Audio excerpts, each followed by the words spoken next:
Hello and welcome to The Drum. I'm Steve Cannane. Coming up, the bank bashing campaign continues. Is making it easier for consumers to switch the answer? A tough day at the Oval Office. What's next for the US President? And Kevin Rudd's response to the Gang of Three claims. Our panel tonight, ABC Online chief political writer Annabel Crabb, Julian Morrow from The Chaser, and former advisor to Peter Costello, Alan Anderson. First, as you've just heard in the news, there's been a mid-air emergency involving a Qantas A380 Airbus. The plane has landed safely in Singapore after apparently suffering engine failure, with all passengers and crew unharmed. Qantas CEO Alan Joyce held a news conference this afternoon. This is absolutely the first issue that's occurred with this engine failure. As I said, it's a significant engine failure. So we do take our safety reputation and our safety standards unbelievably seriously, and we're not going to take any risks with passenger safety. And as a precaution, we're suspending the flights of the 380 aircraft until we're comfortable that we understand the reasons for this and we're comfortable that we can operate the aircraft again. Annabel, you saw a bit of that press conference. What did you make of Alan Joyce's comments? Look, it wasn't entirely obvious from that particular bit of it, but over the course of the press conference, he must have mentioned the name of the manufacturer of the engine about 90 times, I reckon, by the end of it. Even a casual observer... Rolls-Royce? That's the one, yeah. Did he mention that because he was trying to point the finger at Rolls-Royce, or because Rolls-Royce has such a good reputation that he was trying to... I think it's kind of a little from column A and a little column B. Right. I mean, it was a pretty superior sort of performance for a press conference, I reckon. I mean, this is the nightmare of any airline, you know, if this sort of thing happens and starts to erode your customer base's faith in the safety of the airline. So the decision that they've taken is actually to ground their entire A380 fleet and embark on intense investigations with the manufacturer of the engine in question, which is, by the way, Rolls-Royce. Yes. Which is the Rolls-Royce, I believe, yeah. of aircraft engines. So, look, he's achieved a couple of things over the course of this press conference. One, to leave nobody in any doubt as to who made the engine and the fact that it was not him personally, himself. Yeah. And secondly, there was a great line towards the end of it where he said, look, you know, we've decided at great cost to the company, you know, and some inconvenience to the passengers, to ground all of our A380s. Which I think there's only about 6. Yeah, but I mean, they carry a lot of people, so you're talking about a lot of passengers. There's one due to leave, I think, tonight from Sydney and a couple from LA or something tomorrow. And he said, which should leave no one in any doubt about the level of commitment that Qantas has to safety. So it's a beautiful kind of reverse spin sort of thing. A bit of our plane fell off, which should, in the end, remind you all of just how committed Qantas is to safety. Yeah, and it seemed like it was a bit more than a bit that fell off. If we can look at some of the photos that have ended up on Twitter today, it seems to be scattered around various parts. There's one, and it was interesting too. They were almost being held up like pieces of trophy. What are the odds that the bit that would fall off would happen to have a kangaroo on it? I mean, it kind of lessens the undeniability of the... Is it still a flying kangaroo, I suppose? No, it's now a jigsaw. But, you know. And Jules, it's interesting to see how social media is used now to report these events. In the initial phase, it was inaccurately reported via Twitter that the plane had gone down. But then we saw the pictures start coming through, and it kind of led the way this was reported. Well, obviously, you know, it's a great relief that the plane did land safely, and having made that serious point, I'd like to move on to the more flippant aspects of the story. That took me 3.2 seconds. Yeah, that's right. Done. OK. Yeah, look, I mean, the way fast-breaking news events are covered on Twitter is fascinating. You know, I'm a long-standing conscientious objector to turning off your mobile phone while you're on an airplane. So if I'm on a plane that goes down, I do hope to tweet about it and hopefully update my Facebook status just before I go down. But look, I mean, I think that's part of the way the news cycle goes. I think it's good that there's competition now within the Qantas group for who has the bigger safety concerns. But I can't help but be reassured by Alan Joyce, just with that accent. I just love listening to him. You love listening to Irishmen. Well, the backlash against the banks has stepped up another notch. Today, the Prime Minister joined the chorus of anger and frustration, urging Australians to switch banks if they're unhappy. If you've had it with your bank, use the power of your dollar, of your business to pressure for a better deal and go elsewhere. We've made it easier for people to do that. The Treasurer has already said in October that we will bring forward a package to put more pressure on. Consumer group Choice has seized on the public mood to launch its own Better Banking campaign. It's pushing for a package that would make it easier for consumers to change banks. This means that when you go to your new bank, you would sign one piece of paper.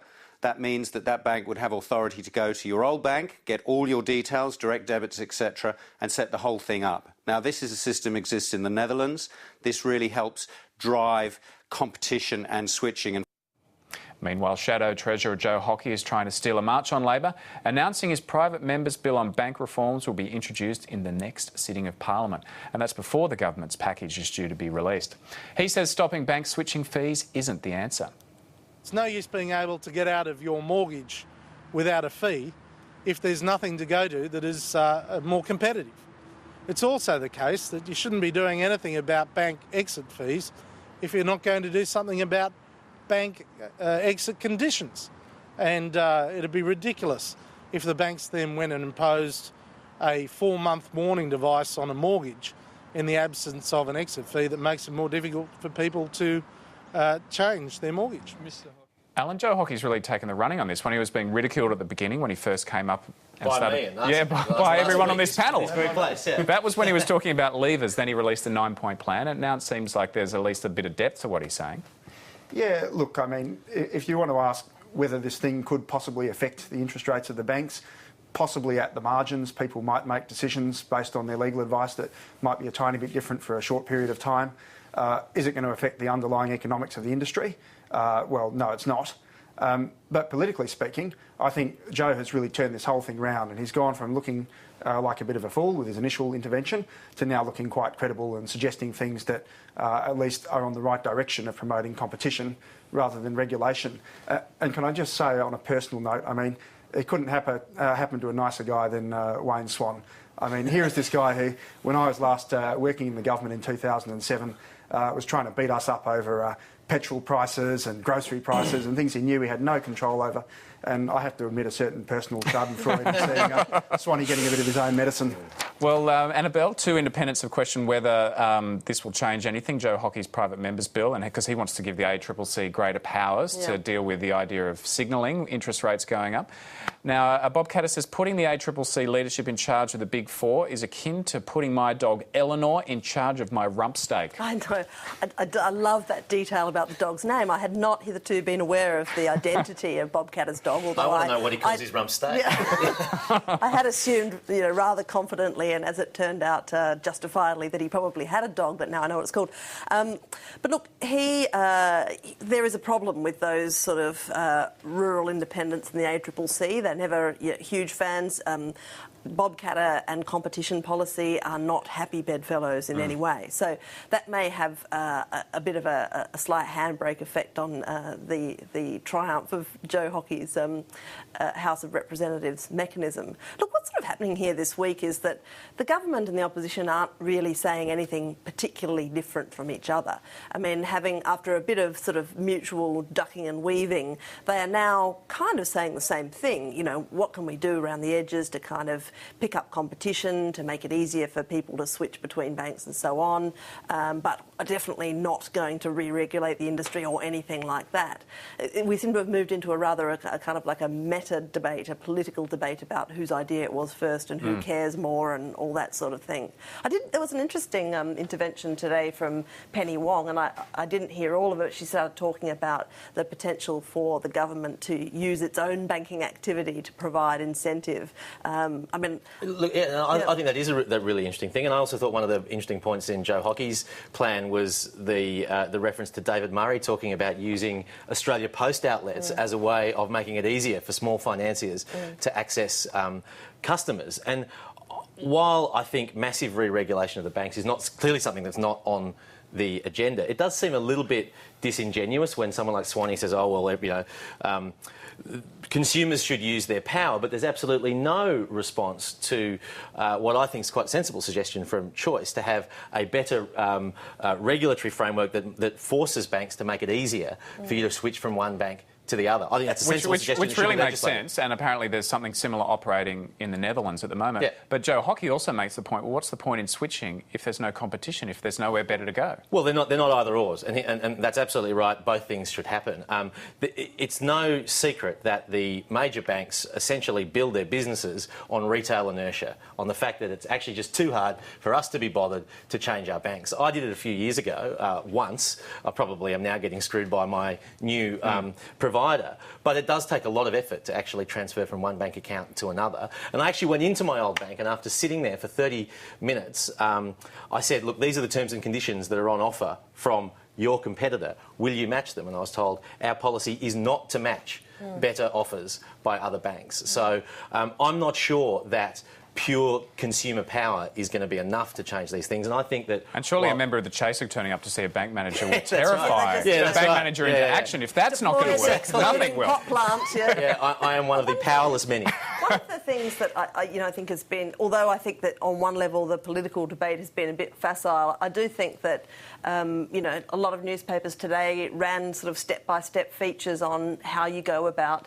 changing your bank, and that's the kind of information that, I mean, you could have the processes in place, but unless people sort of understand how to go about it, I think consumers often feel with these giant faceless corporations they can't even get on the phone, that they don't know quite how to go about it, and it's a possibility that kind of coverage could help. I think that's right, but these things are almost halfway towards being what superannuation is, which is just all too hard when you're looking at your short-term focus. So, OK, people can say you could save $20,000 over your home loan over the next 30 years.